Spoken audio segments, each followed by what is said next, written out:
You do not yet realize the cost of ignorance. You believe that by instinct alone you can sense who a man truly is, that your heart will guide you toward the safe and the good. But the unconscious has its own plans, and when you do not know how to recognize the signs, you will be led again and again into the arms of the very man who will poison your soul. I must tell you plainly, if you do not learn how to deal with toxic men, if you do not learn how to see through their masks, you will give your years to them. You will give your laughter, your body, your dreams, and receive nothing but emptiness in return. These men thrive not because they are strong, but because women are not taught how to defend themselves against the projections of the unconscious. And so you remain unchained in your outer life, yet shackled in your inner life, bound to his shadow, forced to live his demons as though they were your own. What happens when you fail to see? You meet him, and he seems dazzling.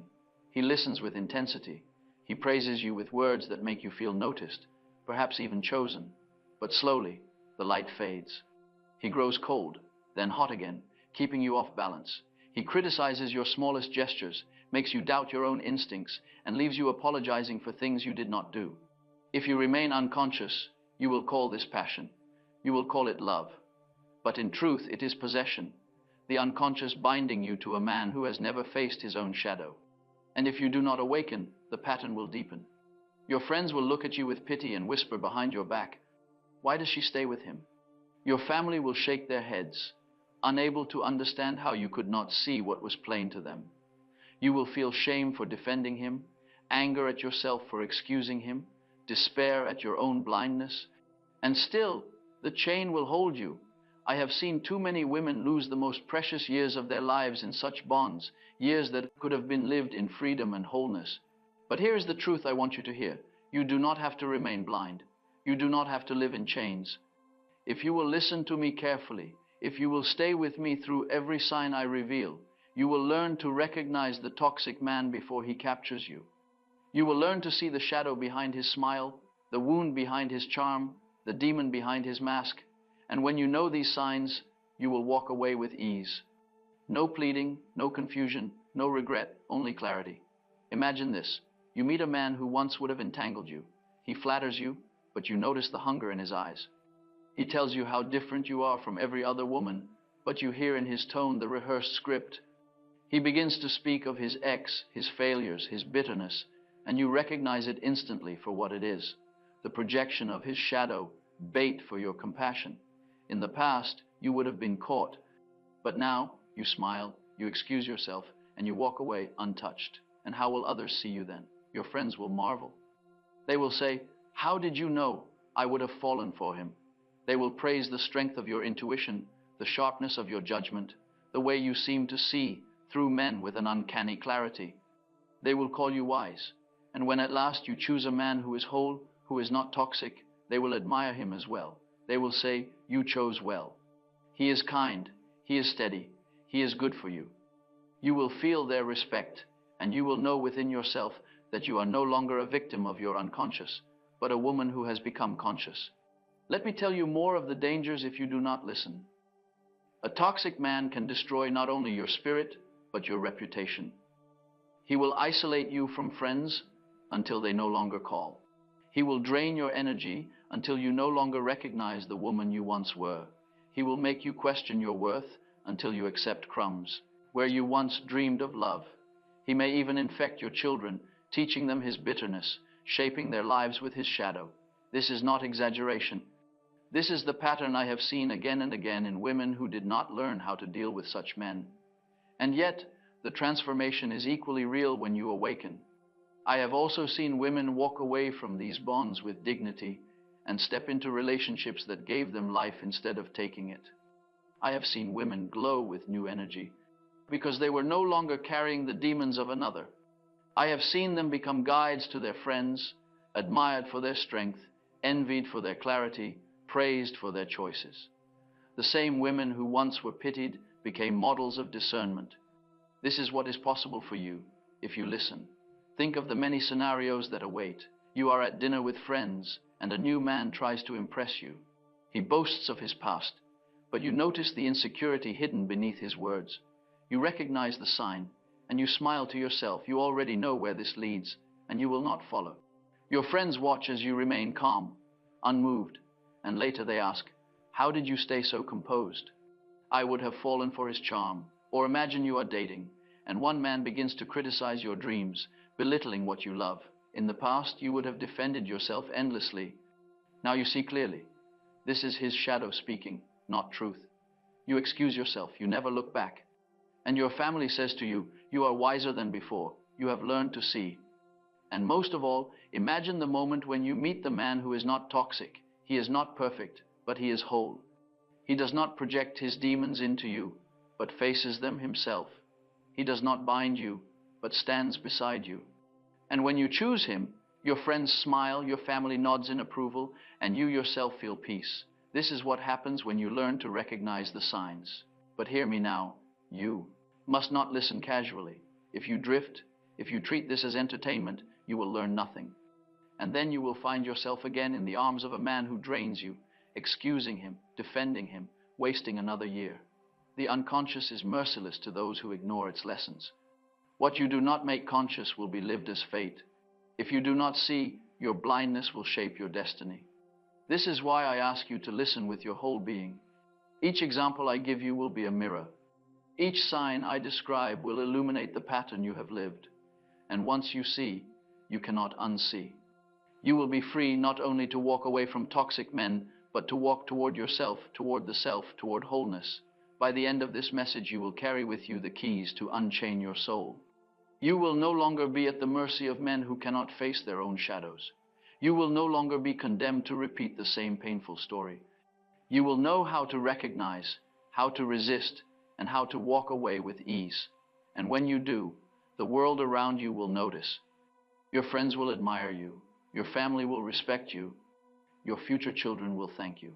And you yourself will feel at last that you have chosen not only a man wisely, but your own life wisely. So I say to you now, listen carefully. Listen as though your soul depended upon it. For if you remain unconscious, it will. But if you awaken, you will walk free. You will unchain your soul. There are men who smile not to reveal warmth, but to conceal darkness. Their charm glitters like sunlight on a frozen lake, bright, inviting, yet perilous to step upon. Beneath their radiance lies depth unacknowledged, a world of unintegrated drives and unlived sorrows. Such a man is not evil in the moral sense. He is possessed not by demons of folklore, but by his own unconscious. The light he casts blinds rather than illuminates. He is the embodiment of the shadow disguised as light.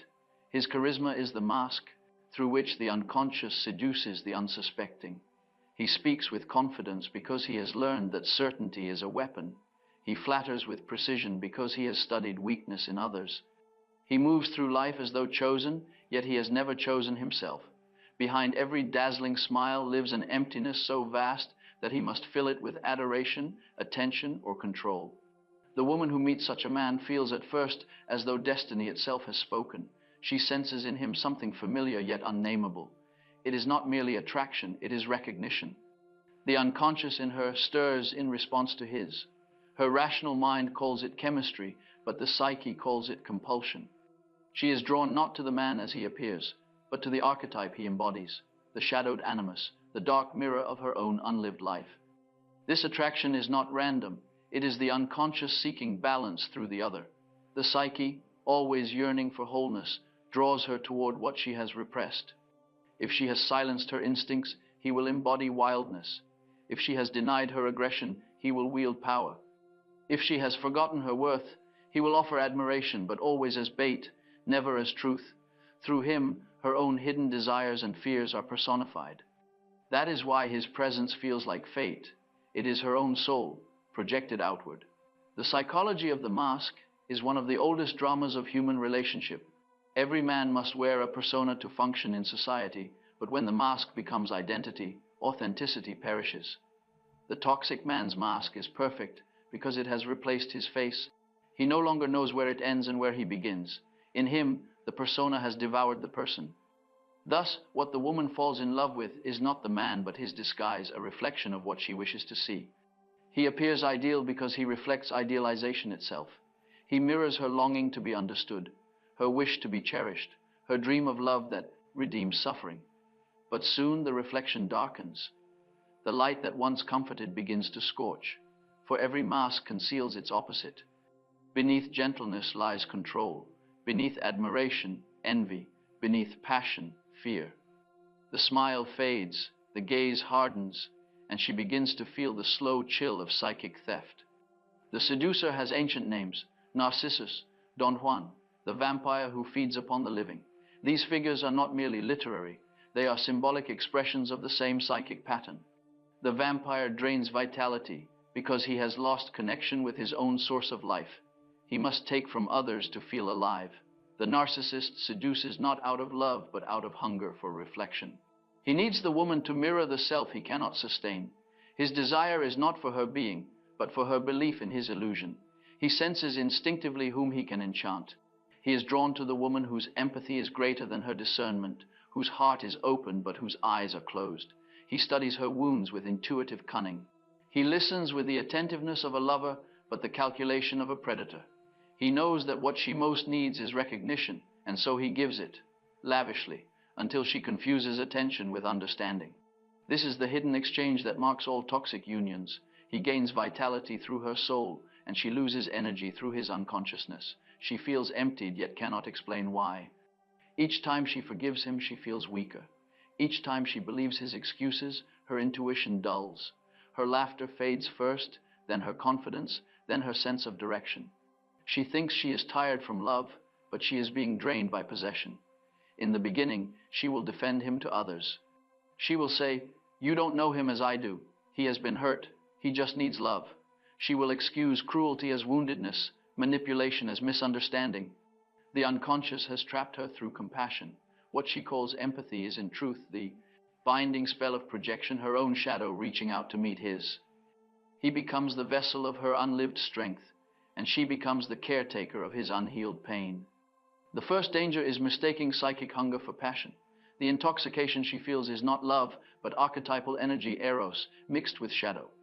The psyche uses attraction as lure to force confrontation with the unconscious. What seems romantic is often initiation in disguise. But without awareness, initiation becomes captivity. She begins to orbit him as the moon orbits the earth, her light borrowed, her motion determined by his gravity. The soul, however, never remains silent.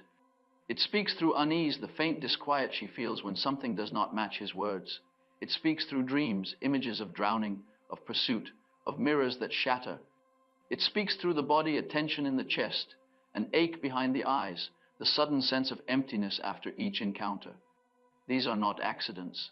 They are messages from the self, whispering, "See." Reason dismisses what intuition knows. The mind says, "You are overreacting. He means well. You must be patient." Yet the dreams grow darker. The laughter sounds forced. The peace she once felt becomes anxiety. She begins to live between two worlds, the outer illusion of romance and the inner reality of depletion. The longer she remains, the more the two worlds drift apart, until she no longer knows which is real. To see through the smile is the beginning of liberation. The moment she admits that the light she loved was borrowed, that the kindness was performance, the spell begins to break. This seeing is painful. It feels like betrayal. Yet it is the betrayal of illusion, not of love. The soul rejoices when truth is seen, even if the heart breaks. Every toxic relationship begins in blindness and ends in vision. The man who wears the smile is not her enemy. He is her teacher in disguise. He brings her to the threshold of consciousness, forcing her to discern between appearance and essence. Through him, she learns the cost of ignoring her intuition. Through him, she discovers the sacred necessity of seeing clearly. To unmask the smile is to reclaim one's sight. It is the first act of freedom, the soul's refusal to be deceived any longer by shadow dressed as light. Once she sees, she can never again be enchanted by the same illusion. The world does not change, but her perception of it does, and that is enough to unchain her from the beginning of the pattern. Every predatory man was once a wounded boy. No one is born cruel or calculating. One becomes so by necessity, when tenderness is met with humiliation, when innocence is mocked, when love is given and then withdrawn. What we later call toxic is the adult face of a child who learned that vulnerability was death. And so he built a mask strong enough to survive, but one so heavy that it would later imprison him. This man does not hunt, because he enjoys cruelty, but because he cannot bear his own weakness. Beneath the confidence that dazzles others lies an unbearable fear that he is nothing without control. Every conquest, every manipulation, every victory over another is secretly an attempt to silence that fear. But the fear is never silenced, only fed. The more he dominates, the more empty he becomes. The psychology of the predator is the psychology of the split. Outwardly, he radiates certainty. Inwardly, he lives in fragments.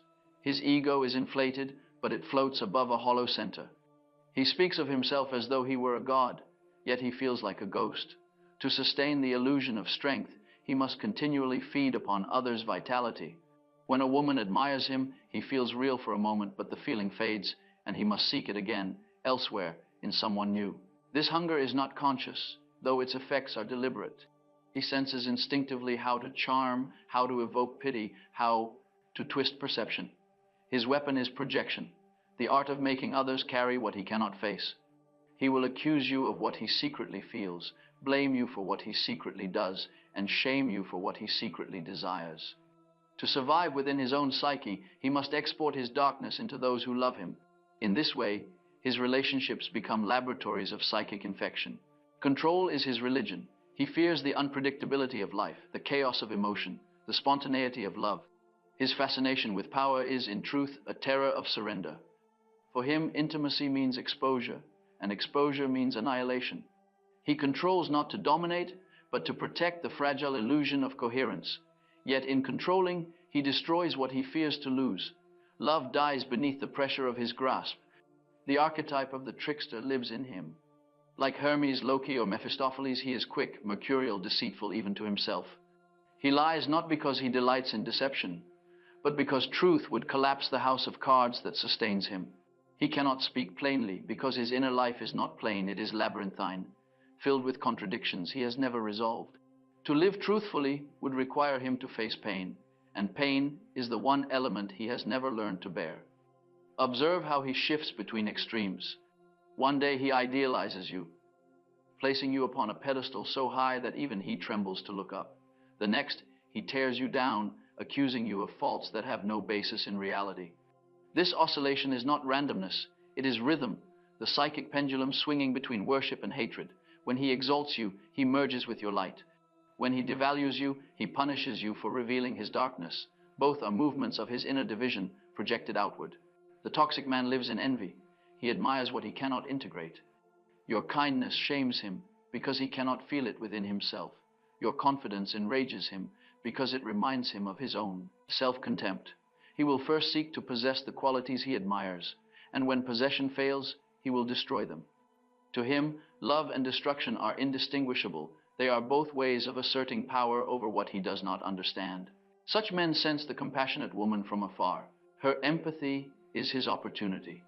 He approaches not by force, but by confession. He will speak of his suffering, his betrayal, his loneliness. He will present himself as the misunderstood soul yearning for redemption. In the beginning, she feels honored to be trusted with his pain. She believes her love can heal him. But healing is impossible when the wound is defended as identity. He does not seek healing. He seeks refuge from responsibility. His manipulation is refined, almost artistic. It is not loud, it is subtle. He criticizes with a smile, jokes that wound, praises that bind. He shifts blame so delicately that you begin to doubt your own memory. He makes you question your worth, then consoles you for feeling worthless. He demands honesty while hiding truth. He insists upon loyalty while living in duplicity. In the end, you no longer know where you end and he begins. This is his mastery, the confusion of boundaries that grants him control. Yet beneath all his tactics lies tragedy. The predator is himself prey to his unconscious. He cannot stop because he does not know how. Each deception deepens his alienation. Each conquest confirms his emptiness. He despises the very tenderness that could save him, because tenderness reminds him of what he has lost. The soul he consumes in others is the same soul he has forsaken in himself. To understand such a man is not to excuse him. It is to see the archetype operating through him. He is a symptom of psychic imbalance, the product of a world that prizes dominance and mocks reflection. He is possessed by the collective shadow of a culture that has exiled feeling in favor of power. When he manipulates, it is not merely personal, it is the unconscious of civilization acting through him. To confront him consciously is therefore not only self-defense, it is an act of cultural healing. You will know him by contradiction. He speaks of love, but fears closeness. He calls for honesty, but punishes truth. He seeks admiration, but rejects responsibility. His eyes are bright, but restless. His touch intimate, yet hollow. There is a hunger in his presence that no affection can satisfy. If you listen closely, you will sense it, the vibration of a soul disconnected from itself.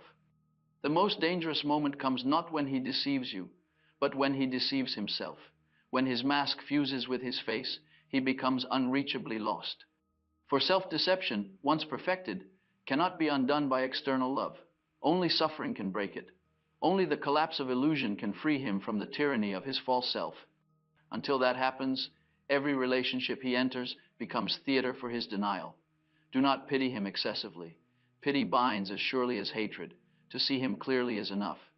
Compassion must remain informed by boundaries, or it becomes complicity.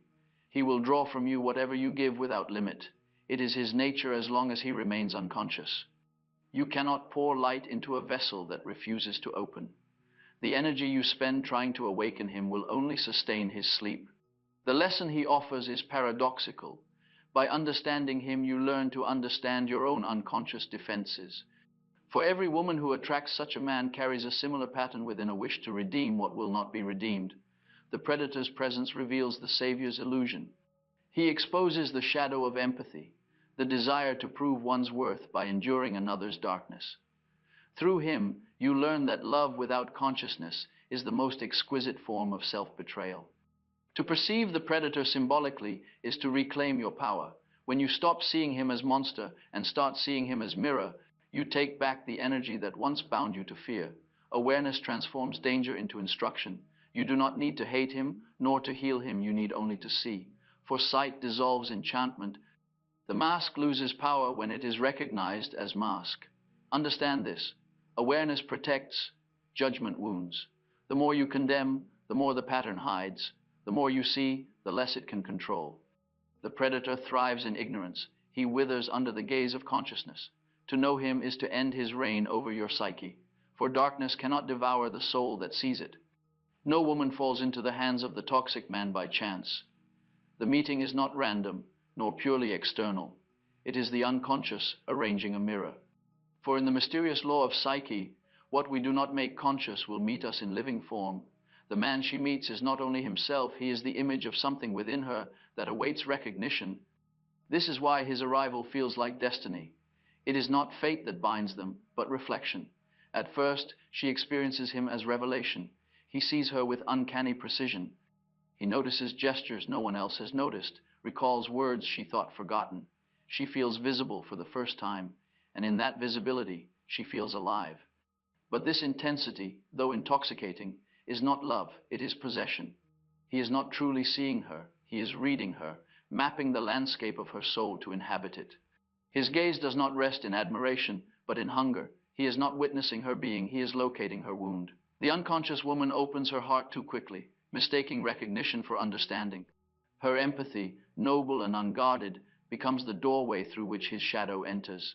She believes herself generous, but generosity without discernment is self-betrayal. He confides his pain, and she responds with care. He reveals his past betrayals, and she vows not to repeat them. Soon she becomes the mother of his wound, not the partner of his soul. This dynamic is as old as myth. In him lives the fallen hero, the man who cannot save himself. In her lives the redeemer, the woman who believes her love can heal. Together they enact a sacred tragedy, the savior and the sinner locked in mutual unconsciousness. She offers light he cannot receive, and he returns darkness she cannot yet refuse. Each feeds the other's illusion of meaning. The longer she remains, the more she becomes the vessel of his shadow. She begins to carry what he disowns. His anger appears in her outbursts, his insecurity in her apologies, his self-hatred in her shame. She finds herself saying things she never thought she would say, behaving in ways she does not recognize. Her intuition grows faint, replaced by a constant hum of anxiety. She thinks she is losing herself, but in truth, she is becoming him. This is psychic contamination, when boundaries collapse and two souls fuse in confusion. She will tell herself she stays because she loves him, but the deeper truth is that she fears her own emptiness without him. His chaos distracts her from her own. His need gives her purpose. Without his wound to tend, she would be forced to face her own. The unconscious woman, therefore, remains bound not by love, but by avoidance. She is terrified of the silence that would follow separation, for in that silence her soul would begin to speak. Compassion without consciousness is captivity. To feel for another is divine. To feel for another instead of oneself is enslavement. She believes that endurance is proof of devotion, yet the psyche measures love by awareness, not by suffering. The more she tolerates what destroys her, the further she drifts from her own self. It is not cruelty that traps her, but goodness misdirected. Her empathy, unillumined by discernment, becomes the chain that binds her. Gradually, her self-esteem erodes. His criticism becomes her inner voice. His moods dictate her weather. When he is distant, she feels unworthy. When he is warm, she feels redeemed. She begins to live in anticipation of his approval, mistaking its arrival for peace. The relationship becomes a cycle of deprivation and reward, the rhythm of addiction disguised as love. Her sense of identity shrinks until she becomes an echo of his emotions.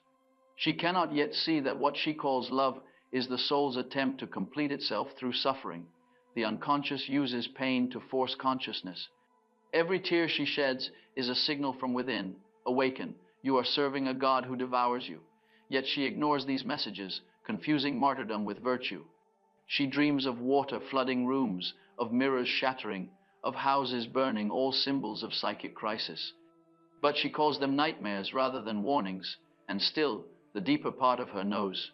There are moments of clarity, brief, blinding, when she glimpses the truth. In his silence, she feels not mystery but emptiness. In his eyes, not depth but vacancy. In his love, not devotion but dependence. These flashes terrify her, for they threaten to destroy the story she has built.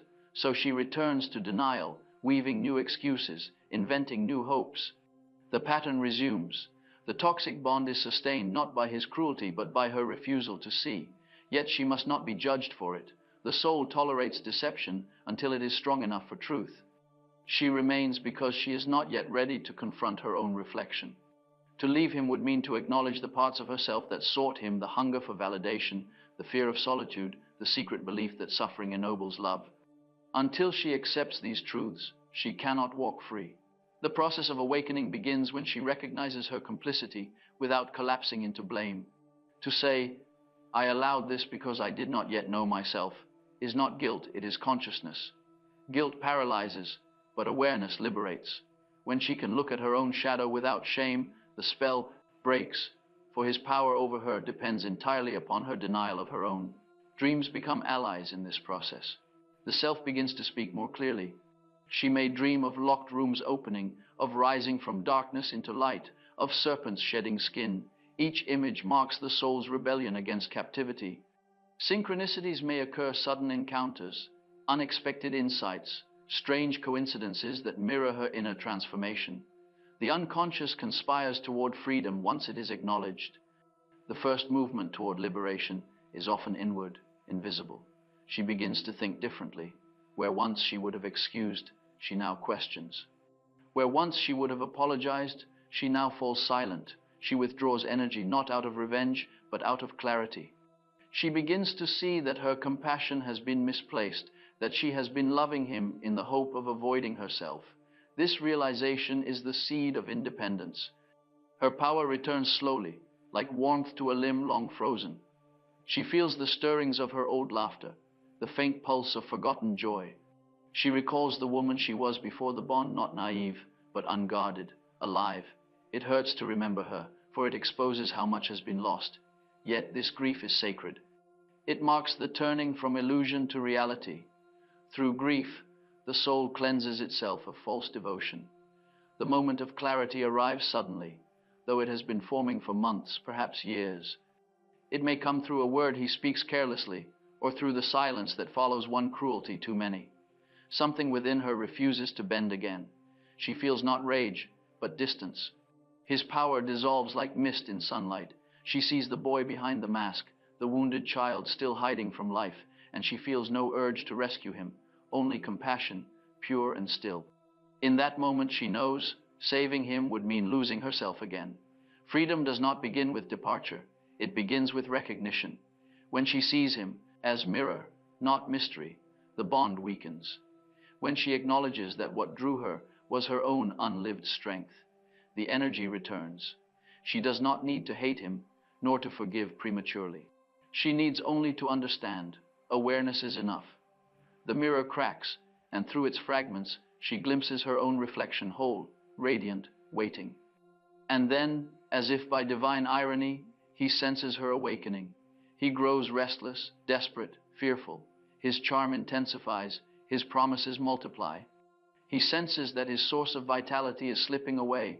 He may weep, repent, swear that he will change, but she no longer hears his words. She hears only the echo of the pattern. His voice no longer reaches the place in her that once responded. She has withdrawn her soul from his possession. This is the moment of quiet victory, invisible to others, yet known to the self. The woman has ceased to be mirror and has become light. The same empathy that once enslaved her now becomes wisdom.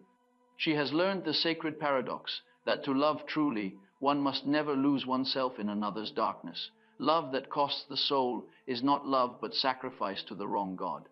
When she turns away, she carries not hatred, but awareness. She sees the man for what he is, an image sent by the unconscious to reveal her strength. He was never the goal, he was the threshold. Through him, she entered the underworld of her own psyche and discovered the key to freedom. The chain that once bound her has become a symbol of initiation. She has faced her reflection, and in doing so, she has begun to unchain her soul. When the soul is poisoned, it does not die at once, it withers quietly. The signs begin subtly: a hesitation before laughter, a faint anxiety before sleep, a heaviness that no rest can heal. These are the first whispers of psychic infection, the evidence that a woman has absorbed what does not belong to her. The body feels what the spirit cannot yet name. The heart becomes tight, the breath short. The world, once full of color, begins to dull. What she once loved feels distant, like something remembered rather than lived. Exhaustion is the first messenger of the poisoned bond. It is not the tiredness of work or sorrow, but the weariness of carrying another's shadow. Each interaction drains rather than nourishes. She feels as though life itself is leaking out through invisible wounds. She sleeps and wakes unrefreshed. She begins to confuse fatigue with failure, as though her depletion were proof that she has not loved enough. In truth, she is being emptied by the unconscious demands of the man who feeds upon her vitality. Then comes confusion, the second sign. She begins to doubt her own perceptions. The clear lines of cause and effect blur. He says one thing, does another, and insists that both are the same. Her memory of events is questioned until she no longer trusts it. She finds herself apologizing for things she did not do, defending herself against accusations that have no meaning. Her intuition, once sharp and immediate, falters under the weight of contradiction. This is the psychological fog that follows projection. When one lives inside another's dream, reality dissolves. Soon, joy begins to vanish. She notices that laughter now feels forced, as though it must be summoned rather than springing naturally. The music she once loved feels hollow. The world grows flat, stripped of its symbolic depth. The psyche under possession cannot create it, can only react. Her imagination, once the wellspring of intuition, dries up. This is the soul's protest against violation. Joy cannot coexist with bondage, for joy is the language of freedom. The fourth sign is isolation. The toxic man thrives in secrecy. He separates her from those who could restore her vision.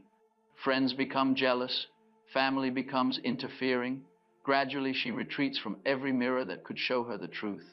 She no longer speaks freely of her relationship, sensing that no one would understand.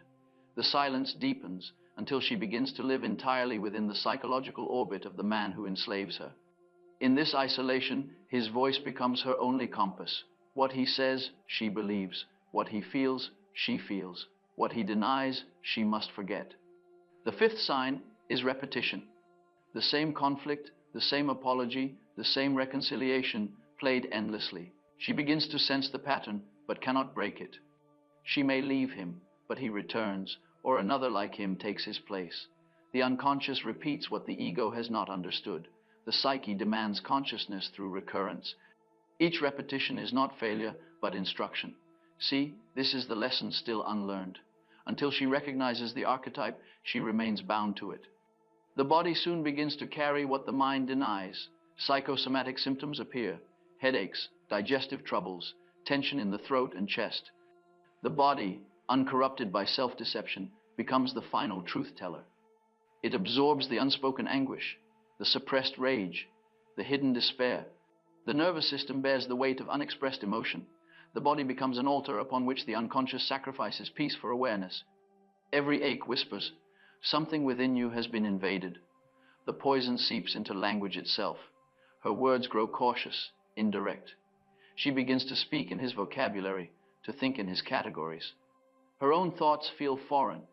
This is the corruption of logos, the distortion of the inner word. When one's speech no longer springs from truth, but from fear of reaction, the psyche starves. The voice, which once carried vitality, becomes instrument of survival. In such silence, the self can scarcely be heard. She begins to notice another transformation, the inversion of meaning. What once was clear becomes reversed. Love begins to feel like guilt. Loyalty begins to feel like fear. She stays not because she believes in him, but because she cannot bear to betray the image she once worshipped. She mistakes endurance for faith, submission for virtue. The moral compass spins wildly, and she is ashamed of her own confusion. This inversion is not madness, it is the natural consequence of living inside another's shadow. When the psyche is poisoned, dreams become dark and saturated with symbolism. The unconscious speaks more urgently. She dreams of serpents, of decaying rooms, of voices calling from underground. She may see herself imprisoned, searching for a door that does not exist. These dreams are not to torment her, but to awaken her. The soul sends images of imprisonment to demand liberation. If she dares to write them down, to reflect upon them, the dream may one night change. She will find the door. The poison of the toxic man is not only emotional, it is archetypal. It infects the symbolic life. She loses interest in beauty, in ritual, in imagination. Religion, art, and nature feel remote. This is the loss of symbolic connection, the fading of the soul's dialogue with the eternal. The toxic bond replaces the divine relationship with a human idol. He becomes her God not in reverence, but in psychic dependence. When a man becomes God, the soul withers, yet even poison can be transformed. The very symptoms that seem to destroy her are the clues that will lead her to healing. Exhaustion drives her inward. Confusion teaches her to question. Isolation compels her to listen to her own voice. Repetition exposes the pattern. Physical pain demands that she feel again. Every suffering contains its antidote in awareness. The psyche poisons only to awaken. The first step in recovery is to name what has happened, to break the enchantment of silence. To speak the truth aloud is to call the soul back from exile. The woman must say, without evasion, I was not loved, I was used, I have been living in another's darkness. Such confession is not weakness, it is exorcism. The spoken word restores the link between inner and outer worlds. The toxic man thrived in the shadows of denial. He cannot survive the light of articulation. Then comes mourning not only for him, but for herself. She weeps for the years lost, for the laughter stolen, for the woman she abandoned to keep his illusion alive. This grief is holy. It purges the last remnants of poison. Each tear dissolves a chain. But she must beware of turning grief into guilt. The purpose of mourning is release, not self-punishment. The soul forgives itself the moment it sees. As she heals, she may feel anger rising, a fierce, cleansing energy that she once suppressed. This anger is not hatred, it is the fire of reawakening. The psyche reclaims its boundaries through rage. To feel anger consciously is to reclaim the power once projected onto him. What was once fear now becomes vitality. The woman who was paralyzed begins to move again, to act, to choose. Anger, properly understood, is the will to live. Gradually, the signs of life return. She laughs unexpectedly. She dreams of open landscapes, of sunlight, of movement. Her body grows lighter, her thoughts clearer. She feels the first quiet joy of standing alone. Yet she must remember that healing is not forgetting. The poison, once integrated, becomes wisdom. The soul that has survived contamination possesses immunity. She can now sense toxicity before it enters. Her intuition, purified by ordeal, becomes her protector. Every wound has its teaching, every poison its purpose. The woman who has endured psychic violation becomes guardian of discernment. Her eyes see what others miss.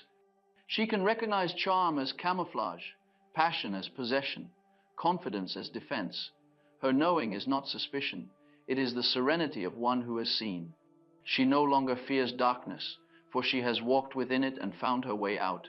The shadow no longer frightens her, it obeys her. To name the poison is to disarm it. To understand it is to transform it. Awareness is the antidote. When she understands that the toxic bond was never love but an encounter with the unconscious, she ceases to carry shame. She sees that even her suffering served a purpose to awaken the eye of the soul. The very man who sought to enslave her has become, unwittingly, her initiator.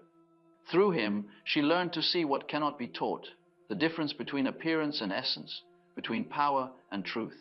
She emerges not as victim, but as visionary. The symptoms fade because their message has been received. Confusion becomes clarity, exhaustion becomes depth, silence becomes stillness. She discovers that what was poisoned was never her soul, but her perception. The self, untouched by all corruption, waits within, radiant, patient, and whole. It is to this self that she now returns, carrying the wisdom purchased by pain. And as she returns, she sees with new eyes. The man who once loomed large in her imagination now appears small, pitiable, almost childlike. His power evaporates in the light of her consciousness. She no longer needs to forgive, for forgiveness belongs to those still entangled. She has outgrown the entire story. The poison has done its work. It has revealed her strength. The spell is broken. The soul breathes again. When a woman has passed through the valley of blindness and grief, a new faculty begins to awaken within her discernment. It is not intellect, nor suspicion, but a subtle perception of truth that arises from the soul itself. This faculty is born only in those who have suffered illusion. For discernment is vision purified by pain, intuition refined through fire. It is the capacity to see what once could only be felt, and to feel what once was ignored. Discernment is the art of seeing without projecting. Before awakening, she looked through the lens of desire. Now she looks through the lens of being. Desire seeks completion. Discernment seeks clarity. Desire rushes toward what it wants. Discernment waits to see what is. The toxic man once thrived on her confusion, her wish to be chosen. Now she sees that love is not to be won, but to be recognized, and recognition cannot happen through blindness. To discern means to look without hunger. The unconscious woman looked at men with a thirst to be filled, and so she saw only what could quench her. Now she observes without need, and what she sees cannot deceive her. When the shadowed man approaches with his charm, she feels its texture. It no longer intoxicates, it irritates. She senses the false sweetness that conceals decay. Her intuition, once clouded by yearning, has become as sharp as a blade. But this clarity is not cynicism. The cynical woman closes her heart. The discerning woman opens her eyes. She no longer condemns men, she reads them. Her sight penetrates appearances. She knows that the human soul is a mixture of light and shadow, and that to see clearly is to perceive both without exaggeration. The man who hides behind charisma now appears transparent. She can see the trembling behind his confidence, the fear behind his cruelty, the wound behind his vanity. She no longer personalizes his behavior. She interprets it symbolically. The first principle of discernment is to separate instinct from intuition. Instinct belongs to the body, intuition to the soul. Instinct warns of immediate danger. Intuition reveals hidden truth. Instinct reacts. Intuition understands. Before she mistook the racing of her heart for attraction. Now she knows it can also be warning. She has learned to listen for the still voice beneath emotion, the quiet certainty that says, "This is not for you." When she honors that voice, chaos never enters. The second principle is observing without participating. The woman once rushed to act, to comfort, to explain, to fix. Now she watches. She allows the man to reveal himself. She listens not to his declarations, but to his contradictions. She no longer rescues, for rescue is the mask of fear. Observation requires patience, and patience is the strength of the conscious feminine.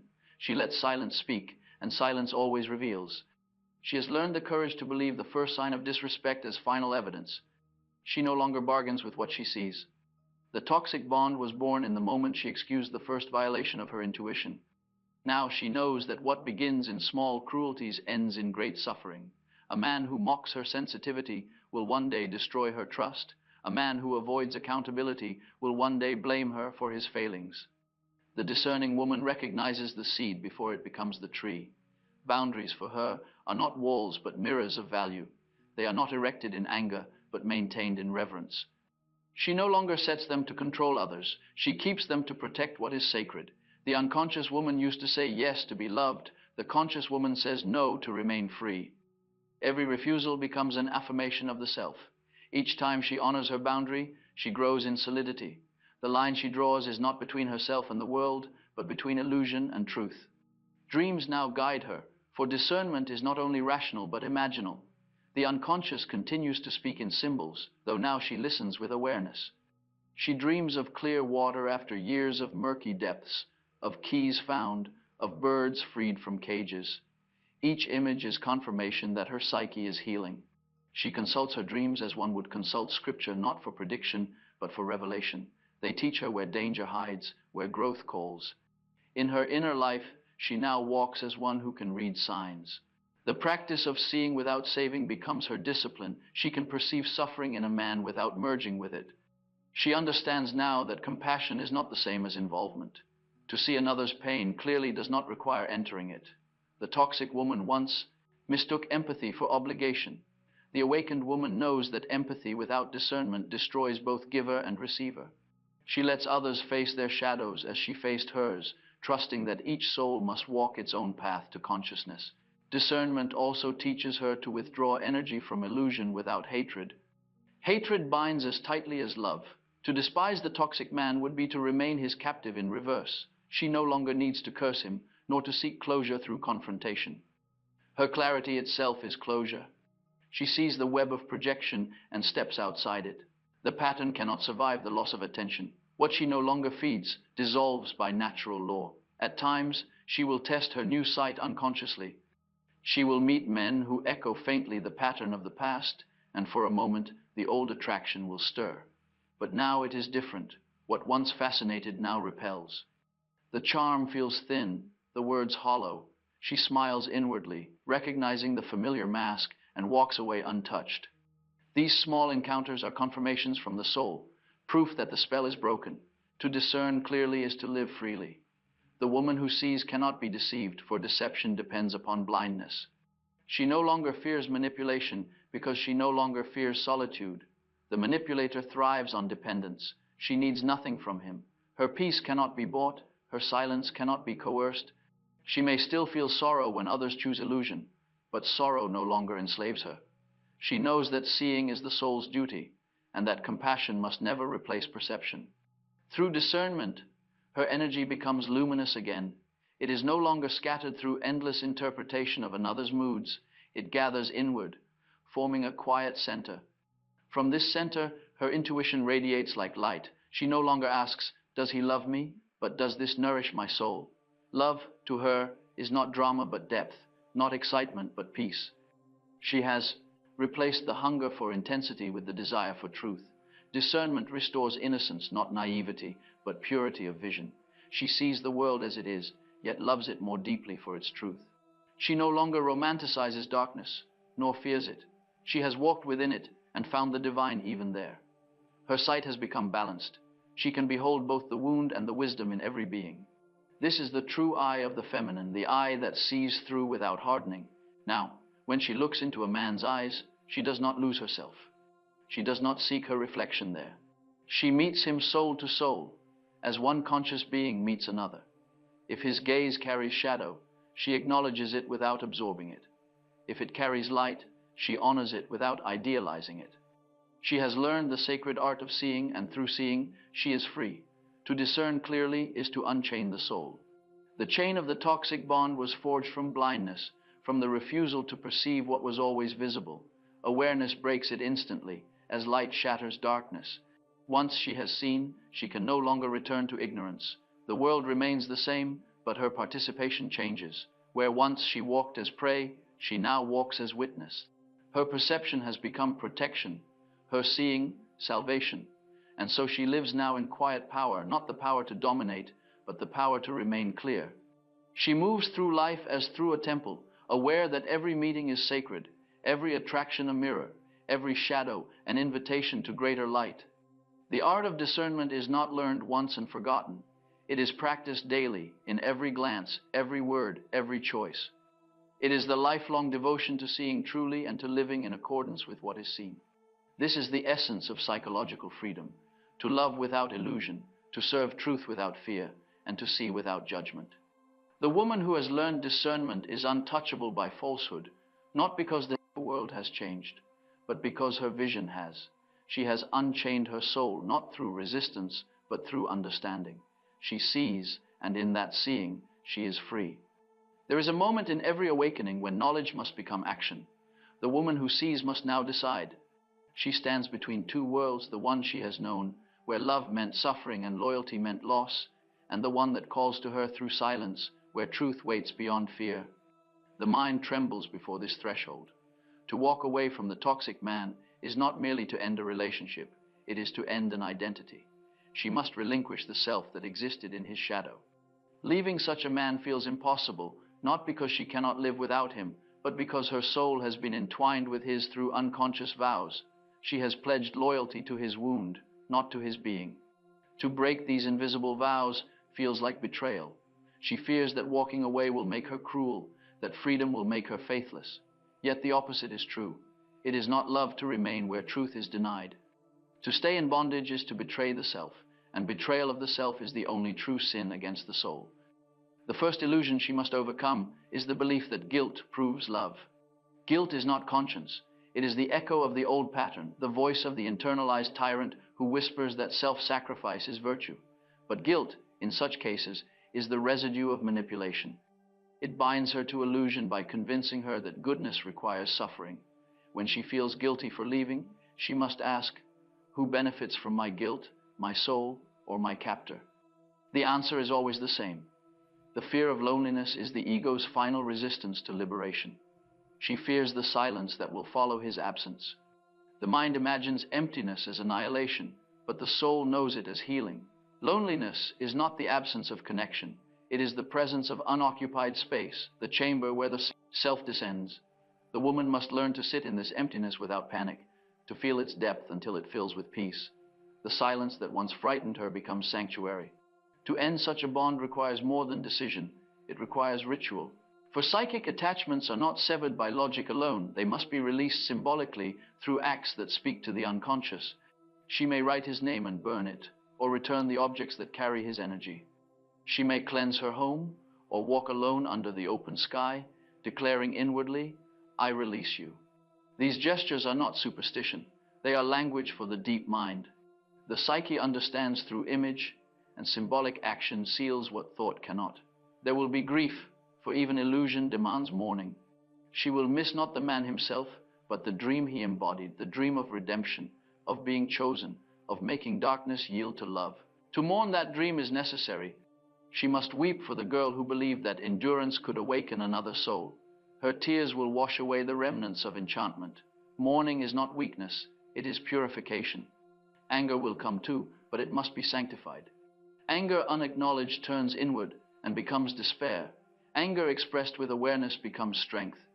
The woman must allow herself to feel the rage that has long been silenced, rage at manipulation, at waste, at the theft of her laughter. She must let this fire pass through her, not to destroy, but to cleanse. When anger burns clean, it becomes resolve. Never again will she offer her soul to blindness. Detachment follows grief like dawn follows night. One day she wakes and feels something missing, not him, but the pull. The psychic cord has dissolved. She can think of him without pain. His name no longer echoes through her body. She does not need to forgive, for forgiveness belongs to those still bound by memory. She simply sees him as he is a man asleep in his own shadow. Her heart, once captive, now stands at peace. In mythology, this moment is symbolized by Persephone ascending from the underworld. She has eaten the pomegranate seeds of experience. She cannot forget what she has learned. She rises changed, bearing within her both darkness and light. Her ascent is not flight from Hades, but the fulfillment of her journey. The woman, too, ascends from the psychic underworld of the toxic bond, carrying the gold of awareness. She has met her shadow and integrated it. She no longer fears descent. As she walks away, she may feel unexpected clarity. What once seemed unbearable now feels inevitable. Her steps are light because she carries only herself. She begins to reclaim the scattered fragments of her energy. She finds them in forgotten joys, in music, in silence, in laughter unobserved. She feels the return of vitality, the slow blooming of self-trust. This is the resurrection of the psyche, the moment when life begins again, not in fantasy, but in truth. The woman learns that to say no is to affirm life. Every refusal of falsehood strengthens the bond with her own soul. Her voice, once trembling, grows firm. She no longer explains herself to those who question her leaving. She no longer justifies her boundaries. She no longer apologizes for choosing peace over chaos. Her no becomes sacred speech, a declaration that her being is not up for negotiation. In leaving, she does not abandon compassion. She redeems it. Pity once chained her to suffering. Now compassion is clear-sighted. She can feel empathy without entanglement. She can wish him healing without forfeiting her freedom. True compassion includes discernment. It does not confuse mercy with martyrdom. The woman who can love from distance loves truly, for she no longer seeks to rescue what refuses redemption.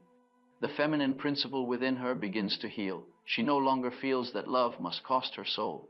Her eros becomes luminous desire, now serves growth, not escape. Her inner masculine, once projected outward onto men, awakens within as strength and protection. She feels the quiet authority of her own will, the firm kindness of inner guidance. The animus, once tyrant or phantom lover, becomes ally. Her psyche regains balance. She becomes whole. The world notices the change before she does. Friends comment that her eyes seem brighter, her laughter freer. Strangers treat her differently, sensing the invisible boundary of self-respect that now surrounds her. She draws new experiences that match her vibration of clarity. The unconscious no longer needs to summon lessons through suffering. Consciousness attracts growth through peace. Life begins to respond to her truth rather than her wound. Walking away is not escape, it is initiation. She has passed through darkness, faced temptation, and chosen consciousness. The guilt that once paralyzed her dissolves in understanding. She realizes that she was never abandoning him, but the illusion that she could save him. She was never betraying love, but returning to it. For love without truth is not love, but bondage, and bondage has no place in the soul's destiny. In time, she may meet him again, perhaps on a street or in a dream. His face will stir no pain, only recognition. She will see not the man who harmed her, but the symbol he represented. She may even thank him inwardly, for through his darkness she found her light. There will be no anger left, only the calm knowledge that their encounter served its purpose. The chain has been broken, the lesson has been lived. Walking away without guilt is not indifference, it is reverence for life. It is the acknowledgement that every soul must bear the weight of its own awakening. She no longer interferes with the destinies of others. She walks her own path, guided by the quiet authority of inner knowing. Her footsteps, once hesitant, now sound like freedom. Each step declares, I belong to myself again.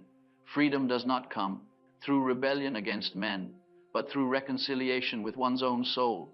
The woman who has walked away has not turned against love. She has turned toward consciousness. She no longer confuses attachment with devotion, nor pain with depth. She loves more purely because she sees more clearly. Her love no longer enslaves, it illuminates. And so she continues forward, not triumphant, but serene. Her past no longer defines her, it instructs her. She carries within her the memory of descent, not as shame, but as sacred knowledge. She has walked the underworld and returned with sight. Her compassion has matured, her vision sharpened, her soul unchained. When she looks back, it is without regret. She understands now that even the toxic man was a messenger of transformation, the dark guide who led her to the threshold of freedom. She needed only to see him truly, to walk away without guilt, and to claim the life that had always been hers. The gates of the underworld have closed behind her. Ahead lies the open sky, vast, silent, waiting.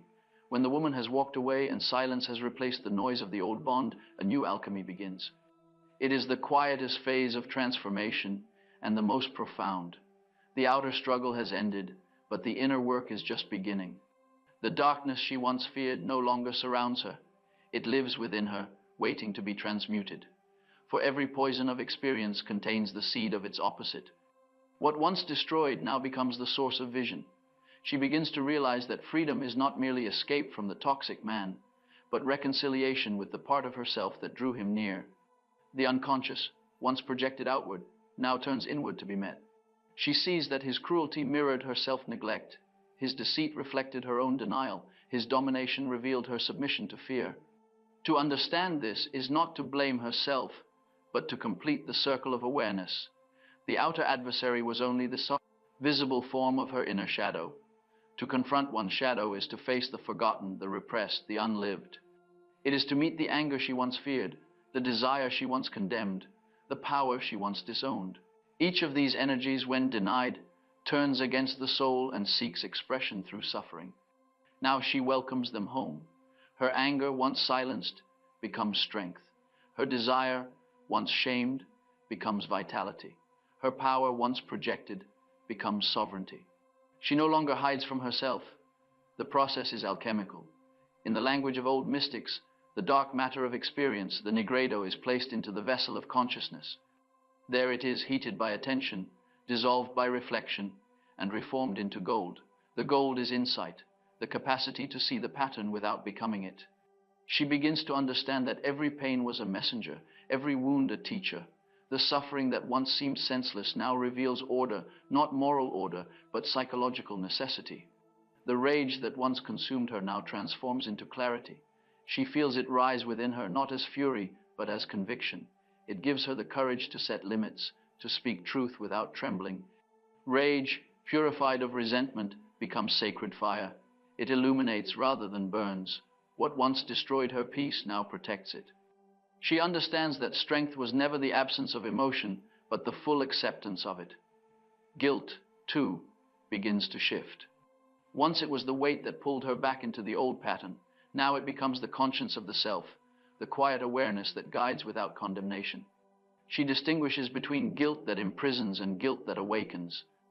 The first comes from ego, the second from soul. The former says, "You are bad." The latter whispers, "You have learned." She feels the difference in her body. One tightens, the other expands. This discernment is liberation itself. As she integrates her shadow, her perception of others changes. She sees the wounds behind behavior, the child behind cruelty. She understands that the toxic man, too, was captive not to her, but to his own unconscious. She feels no urge to excuse him, yet no desire to condemn. Awareness dissolves judgment. To see truly is to know that all human beings are apprentices to their own suffering. The wise do not hate, they recognize. This recognition gives rise to compassion of a higher order, not pity, but participation in the mystery of human limitation. She no longer views her pain as isolated, but as part of the universal drama of transformation. What she endured, countless others endure. The poison she has turned into medicine now becomes medicine for the collective. When she speaks, others hear their own story within hers. This is how the wounded become healers, not through superiority, but through shared humanity. In this stage, joy returns, but it is not the joy of naive optimism. It is quiet, stable, born of wholeness. It does not depend upon circumstance, for it arises from within. It is the joy of seeing the unity of opposites, the realization that light and darkness are not enemies, but lovers who need each other to exist. The woman feels at home in the full spectrum of life. She no longer flees sorrow, nor clings to happiness. She has found the still point at the center of change. The rediscovery of joy is the sign that possession has ended. Where there was once restlessness, there is calm. Where there was craving, there is contentment. Her energy, once scattered through obsession and reaction, now moves inward and upward, illuminating her being. She feels connected again to the invisible thread that binds all things. Life no longer feels hostile or chaotic, but deeply intentional. The self, long exiled, has resumed its rightful throne. Awareness, when complete, becomes immunity. She can no longer be deceived by the same illusions, for she has seen their roots within herself. Manipulation loses its power, for it depends upon unconscious participation. The man who tries to ensnare her now finds no entry point. Her psyche no longer offers openings through need or guilt. Her clarity creates a field of protection around her, not through force, but through vibration. Consciousness radiates strength invisibly. At times, she will be tested. Life will send new forms of the old shadow, subtler, more refined. She may meet a man who appears healed, whose words carry wisdom, yet whose actions betray imbalance. But now she will see the discrepancy at once. Where before she would have been entangled, now she smiles inwardly and steps aside. The lesson is not to avoid darkness, but to recognize it swiftly. Awareness does not eliminate challenge, it transforms relationship to it. The woman who has integrated her shadow possesses a new kind of power. It is not dominance, not charisma, not authority in the worldly sense, it is presence. She does not need to assert it, it emanates. Others feel it in her calm, in her silence, in her gaze that neither flatters nor condemns. It is the power of one who has nothing to prove. She has become vessel for something greater than personality for the self, the ordering principle of the psyche, the eternal within the temporal. Her intuition has changed too. It no longer comes as warning, but as quiet knowing. She does not seek signs, she lives within them. She understands now that intuition is not prophecy, but participation, the soul's direct communion with reality. The purified intuition sees not what will happen, but what is. It perceives patterns unfolding according to inner necessity. Guided by this perception, she moves through life effortlessly, responding rather than reacting. Through awareness, even her past transforms. The memories that once haunted her now appear as symbols, as stages in the soul's initiation. She no longer asks, "Why did this happen to me?" but "What did this reveal in me?" The narrative of victimhood dissolves into the larger story of individuation. She sees how every descent was preparation, every heartbreak a crack through which light entered. The poison, transmuted, becomes wisdom, and wisdom is the soul's immortality. In mythic language, this stage is the forging of the philosopher's stone, the point at which matter and spirit unite, consciousness and instinct reconcile. The woman's soul, once divided between love and pain, now becomes one. She no longer seeks the divine outside herself. She experiences it within her capacity to see, to love, to create. The God she once searched for in the eyes of men now speaks through her own. With this realization, her power becomes gentle. She no longer needs to teach through words, nor to convince through example. Her mere being radiates order. Where she walks, clarity follows. People feel lighter after speaking with her, though they cannot explain why. It is because her consciousness harmonizes what is near. The shadow that once infected now heals. The transformation is complete. Poison turned to medicine, victim turned to vessel. She understands at last that darkness was never her enemy. It was the other face of her divinity, the half of the soul that demanded recognition. To deny it was to remain divided. To embrace it was to become whole. The toxic man, the suffering, the loss, all were instruments through which life conducted her awakening. She has not escaped her shadow, she has befriended it. It now serves her as intuition, creativity, and strength. This is what it means to transform the shadow into power, to live in full awareness of the opposites without being torn by them. The woman who achieves this stands at the threshold of mastery. She is no longer chained by fear, nor driven by desire. She moves through the world as through a dream. She understands lucid, awake, yet tender toward those still asleep. Her very existence becomes a prayer of gratitude to the mystery that shaped her. In this stage, love returns not as dependency, but as radiance. She no longer seeks it, she becomes it. Her heart, once guarded, now opens freely because it fears nothing. She has learned that nothing real can be lost and nothing false can be kept. Love, freed from illusion, becomes the natural expression of consciousness. It flows from her effortlessly, blessing what it touches without clinging to outcome. This is the freedom born of awareness, the power that harms none, because it needs none. The shadow has been transformed. Its darkness, once oppressive, now deepens her light. Her laughter carries weight, her silence carries meaning. She has entered the paradox where opposites reconcile, where pain and peace become one movement. The toxic bond is no longer a wound in her story, but the moment her story began to mean something. Awareness has turned her suffering into strength, her sorrow into vision, her vulnerability into power.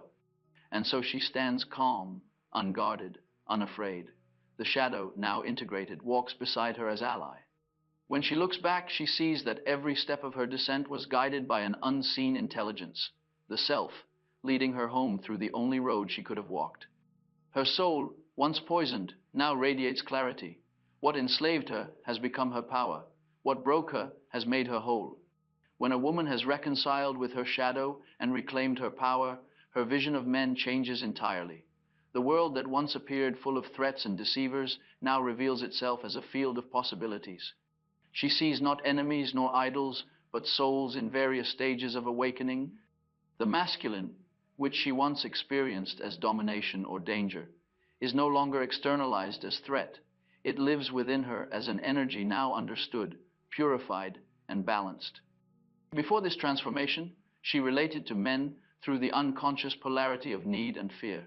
She needed their approval to feel whole and feared, their rejection as proof of worthlessness. But now she perceives that what she once sought in men was her own unlived strength, her own denied clarity. Having integrated these qualities, she no longer approaches men to complete her. She meets them as an equal, not as savior or supplicant. This is the beginning of sacred relationship. Forgiveness arises naturally here, not as moral virtue, but as the inevitable fruit of understanding. When she sees the wounded boy behind the cruel man, compassion flows without sentimentality. She does not excuse his actions, but she perceives their origin. She knows that ignorance governs most of human behavior, that cruelty is often the language of the unloved. In this seeing, hatred dissolves. She frees herself not by pardoning him, but by ceasing to carry his image within her heart. Her relationship to the masculine principle, both inner and outer, becomes one of respect, not resistance. The masculine, in its mature form, is not oppressive but ordering. It provides structure for the creative flow of the feminine. Where once she associated discipline with control, she now experiences it as sacred containment. She feels the beauty of balance between feeling and reason, chaos and order, intuition and logic. The inner marriage between animus and anima has begun. She recognizes now the signs of the healthy man, the one who has faced his own shadow and learned humility through suffering.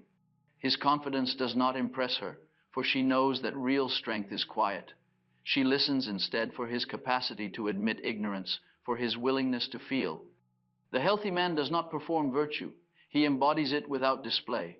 He does not seek to control the feminine, for he has reconciled with the feminine within himself.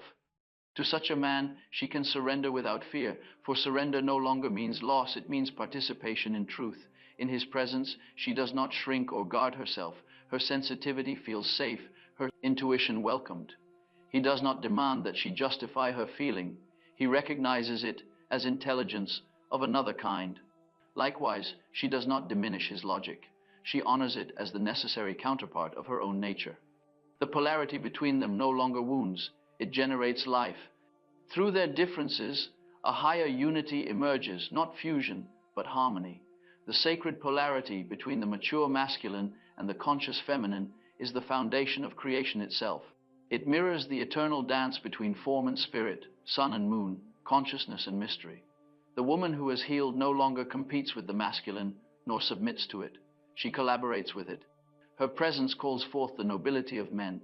Around her, the sleeping masculine begins to stir. For when the feminine awakens, the masculine remembers its divine task to serve, protect, and uphold the emergence of consciousness. The woman's ability to love without losing independence is the new measure of her maturity. She no longer fears intimacy, for she knows that boundaries are not barriers but bridges. She no longer dissolves into the man she loves, nor demands that he dissolve into her. She loves from wholeness, not from lack. Her affection does not cling, it blesses. She knows that love, to remain sacred, must breathe. In her eyes, admiration has transformed into reverence. She no longer worships power, she reveres consciousness. She does not fall for men who shine, but for those who see. What draws her now is not brilliance but depth, not glamour but authenticity. She can stand beside a quiet man whose strength is invisible to others and feel his worth radiating like warmth from a hidden sunday. She recognizes in him the same integration she has achieved, the harmony of opposites reconciled in the soul. Their union, when it occurs, is unlike any she has known.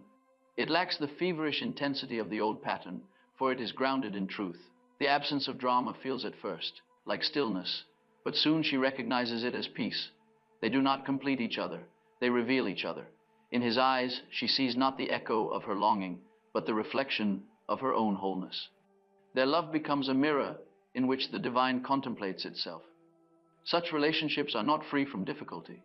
Conflict still arises, but its nature has changed. It is no longer a struggle for dominance, but a dialogue between truths. Disagreement becomes opportunity for growth. When misunderstanding occurs, they do not weaponize it, they explore it. Each seeks not to be right, but to be real. The relationship itself becomes a vessel for the soul's evolution, a crucible where both are refined. Her new relationship with men extends beyond the personal. She perceives now the collective imbalance between masculine and feminine that shapes civilization. She sees how a world ruled by unintegrated masculine energy has wounded not only women but men themselves. She feels the call to live as example, not through preaching or protest, but through presence. In her balance, others glimpse what harmony between opposites can be. She becomes a silent reformer of culture through her being alone. The woman who has made peace with the masculine within her no longer fears authority nor worships it. She recognizes outer power as reflection of inner alignment. She can stand before strong men without shrinking, and before wounded men without absorbing their pain. Her very posture communicates equality, not defiance, but dignity. The age-old war between genders ends within her. She no longer fights ghosts of the past. The feminine and masculine within her have shaken hands. When she meets a man who has done similar work, their connection carries an air of the sacred. The attraction is not of hunger, but of recognition. Two travelers meeting at the same altitude of consciousness. They speak less, for much is understood in silence. Their intimacy transcends emotion. It becomes communion of essence. In their union, the archetypes themselves are healed. Eros no longer devours Psyche, and Psyche no longer fears Eros. Love has remembered its divine nature. This love is not possessive. It is spacious, luminous, quiet. They do not cling to each other because they have already united within themselves. Their partnership is not the fusion of need, but the collaboration of freedom. They move together like two instruments playing in harmony, each distinct, yet contributing to a single melody. They recognize that love's purpose is not comfort, but evolution, not permanence, but revelation. The feminine principle, having integrated discernment and compassion, now becomes the teacher of wholeness. Through her, men learn to feel again. Through her presence, the masculine remembers tenderness without weakness. Likewise, the masculine, in its maturity, provides her stability without oppression. Their union reflects the cosmic truth that opposites are meant not to conquer but to complete. This new relationship with the masculine restores reverence to the world. She begins to see the sacred in the simplest gestures, in the steadiness of a man who listens, in the patience of one who does not react, in the quiet humility of those who carry unseen burdens. She honors these traits not as exceptions, but as signs of awakening. She recognizes that the divine masculine has always existed, though buried beneath centuries of distortion. Now, through her awareness, it re-emerges. Through healed vision, the world of men is redeemed. She no longer judges them collectively, nor despairs at their faults. She understands that the awakening of one feminine consciousness contributes to the elevation of all. In liberating herself from projection, she frees the masculine from distortion. Every woman who sees truly heals the image of man within humanity. The collective psyche breathes a little easier each time one soul unchains itself from bitterness. Her new way of loving becomes her offering to existence. She walks through life as living proof that harmony between man and woman, between inner and outer, between strength and tenderness, is not a myth but a possibility. She loves not to change anyone, but because love is her nature. Her presence is invitation, not command, but call. And those who are ready, whether men or women, recognize the frequency of her being and rise to meet it. This is her new relationship to the masculine, no longer a battlefield, but a temple. Within it, she honors both the man who stands before her and the eternal principle he represents. She knows that every true encounter between feminine and masculine, in whatever form, is sacred.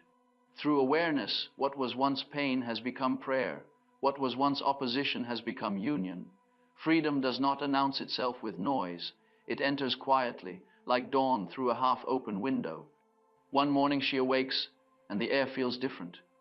There is space around her thoughts, lightness in her breath. The man, the past, the struggle, they feel distant, like a dream half remembered. This is not forgetfulness, it is release. The chain that once bound her has dissolved, not through struggle, but through understanding. She realizes she was never imprisoned by him, only by what she could not yet see. The unchained soul is not loud in her triumph. She walks softly, for she knows how fragile awakening can be. Freedom must be tended like a flame. It cannot be taken for granted. The old world still exists around her, the same faces, the same temptations, the same illusions, but her relation to it has changed entirely. The same words that once wounded now pass through her like wind through leaves. The same manipulations that once ensnared her now fall harmlessly to the ground. She is not hardened, she is transparent. The world no longer clings to her, because she no longer clings to the world. She no longer reacts, she responds. Reaction belongs to the unconscious. It is the body's echo of old pain, the psyche repeating its past. Response arises from awareness. It is the soul's measured participation in life. When she is confronted now by cruelty or ignorance, she does not meet it with outrage, but with seeing. She understands that all darkness seeks recognition. What she once fought, she now illuminates simply by being conscious of it. Her energy, once scattered through countless attempts to explain, justify, or please, has returned to its source. It gathers now around her center like sunlight around a flame. She feels whole, not perfect, but indivisible. Her thoughts and feelings move in harmony. Her instincts no longer contradict her intuition. She lives in agreement with herself, and that agreement radiates outward, ordering her world in subtle but undeniable ways. The integration of the anima and animus within her psyche is complete. The inner marriage that mystics spoke of has taken place. Her feminine, once wounded and compliant, now dances freely beside her masculine, once projected outward as savior or tyrant. The inner masculine no longer seeks to dominate. It protects, structures, and serves. It offers clarity without cruelty, strength without arrogance. The feminine no longer fears her own power. She guides it with grace, with the wisdom that comes from long descent. Together they form the self, the union of opposites within a single consciousness. The peace that follows clarity is unlike any other. It is not the peace of safety or circumstance, but the peace of being. Nothing external can grant it, and nothing external can remove it. It is the silence that remains when all illusions have fallen away. It does not mean she never suffers. It means she no longer confuses suffering with loss of meaning. She can endure pain without despair, for she knows that even pain belongs to the wholeness of life. She now walks through the world untouchable by false charm or manipulation. The old signals of deceit, the glance, the compliment, the promise register immediately, not as temptation, but as noise. Her intuition, once silenced by longing, now speaks as a clear inner tone. If something is false, she feels it as discord in her body. She no longer debates her knowing, she trusts it. The wisdom purchased through pain has become instinct. Her presence itself has changed. Where she once radiated need, she now radiates calm. Those around her feel this without knowing why. Men who seek power over others grow uneasy in her company. Men who seek truth feel drawn to her without understanding the reason. Friends confide in her, not because she advises, but because her silence feels safe. Even strangers glance at her twice, sensing something rare, a soul no longer in conflict with itself. Her life, once defined by relationships, now flows from the center outward. Work, friendship, creativity, all are expressions of the same inner harmony. She creates not to prove, but to share. She helps others not to heal her wound, but because healing has become her nature. Her compassion is effortless, because it is no longer entangled with need. She can love without fear, serve without depletion, and speak truth without hostility. The unchained soul carries no resentment. Resentment is the lingering shadow of identification with suffering. She remembers the pain, but not with bitterness. She sees now that it was the only path that could have led her here. If she had been spared the toxic bond, she would still be asleep within her illusions. The very man who wounded her was the catalyst of her transformation, not by virtue, but by necessity. The self uses even darkness as instrument of awakening. When she looks back, she no longer asks, "Why did this happen to me?" but "What did this reveal in me?" She recognizes the intelligence woven into every event. What she once called misfortune now appears as orchestration. The psyche, like nature, wastes nothing. Even suffering is recycled into consciousness. The poison that once weakened her has become the medicine that heals others. As she moves through the world, she feels guided by something larger, not fate in the old sense, but alignment with the unfolding of life. She has ceased to resist what comes, ceased to cling to what leaves. Her days unfold with a rhythm that feels natural, unforced. She follows intuition, the way one follows a stream through the forest, trusting its curves and currents. Each encounter feels meaningful, each obstacle instructive. Life itself has become the teacher she once sought in others. She understands now that love, in its purest form, is not attachment but recognition. To love is to see another being as they truly are, without projection. When she meets another soul man, woman, friend, or stranger, she no longer demands, "Complete me." She simply beholds, and through that seeing, something divine stirs between them. Love has become her perception, not her pursuit. Her laughter returns, not the nervous laughter of appeasement, but the full laughter of one who has made peace with existence. It rises easily, surprising even herself. She feels joy in small things, sunlight on a wall, a child's voice, the movement of wind through trees. The ordinary has become extraordinary. The world, cleansed of illusion, shines with a subtle radiance. The same life that once wounded her now feels sacred. This is the reward of consciousness, the return of wonder. Her intuition tells her when to speak and when to remain silent. She no longer tries to awaken others who are not ready. She knows that forcing vision upon the blind only deepens their sleep. She offers truth as one offers a drink of water to those who are thirsty. Her wisdom has grown gentle, her guidance unobtrusive. Those who are meant to learn from her will find her without effort, drawn by resonance, not persuasion. The larger truth has become clear to her. The toxic man was never simply an external figure. He was the emissary of her own unconscious, sent to initiate her into awareness. He was the shadow that wore a smile, the mirror that refused to flatter. Through him, she saw the parts of herself she had refused to face: her fear of loneliness, her hunger for approval, her denial of power. Once those aspects were integrated, his role ended. He disappears now, not by banishment, but by fulfillment of purpose. She realizes that all human relationships follow this law. We meet only what corresponds to our inner state. The cruel awaken our compassion, the deceitful awaken our discernment, the toxic awaken our will to freedom.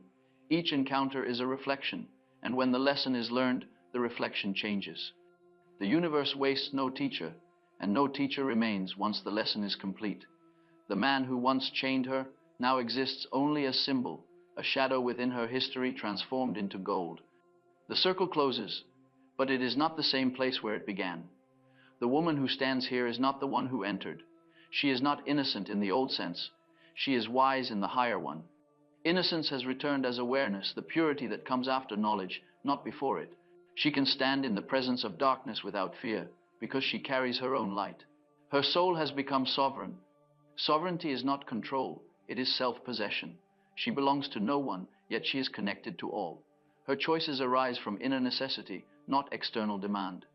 Her yes and her no carry equal weight, for both are expressions of truth. Her life no longer seeks permission to exist. She walks her path as the river follows its bed, effortlessly, inevitably, and in harmony with its source. The world will test her, still not to punish, but to deepen her trust. There will be days when doubt returns, when the old ache flickers like distant thunder, but she will not mistake it for regression. It is the soul reminding her to remain awake, to continue the dialogue between shadow and light. She has learned that freedom is not an event but a practice, the daily choice to see clearly, to remain conscious, to love without bondage. The unchained soul lives as witness to the truth that no darkness is final, no bondage eternal. What once enslaved her has become her path to self-realization. The chain, once cold iron, now gleams as gold around her wrist, not a mark of captivity, but a symbol of transformation. She wears it as a reminder: I was once bound, and I am bound no longer. Now, when others come to her, still lost in their own patterns, she does not preach. She listens, she remembers, and in her listening, they begin to remember themselves. Her calm becomes their mirror, The same archetypal forces that once tore through her life now move through her as instruments of healing. The poison has fulfilled its purpose. It has become medicine for the world. Thus the journey completes itself. What began as blindness ends in vision. What began as bondage ends in sovereignty. The woman who once searched for freedom in another now walks as freedom itself. She has met her shadow, made peace with her demons, integrated her opposites, and returned to the source of her being. She has not escaped the world, she has awakened within it. This is the unchained soul, the one who has passed through darkness and discovered that the key was always in her own hand. She carries no bitterness, no fear, no illusion. Her life moves with quiet purpose, her heart with calm strength. She belongs to no man, no idea, no past. She belongs only to life, and life, at last, belongs to her.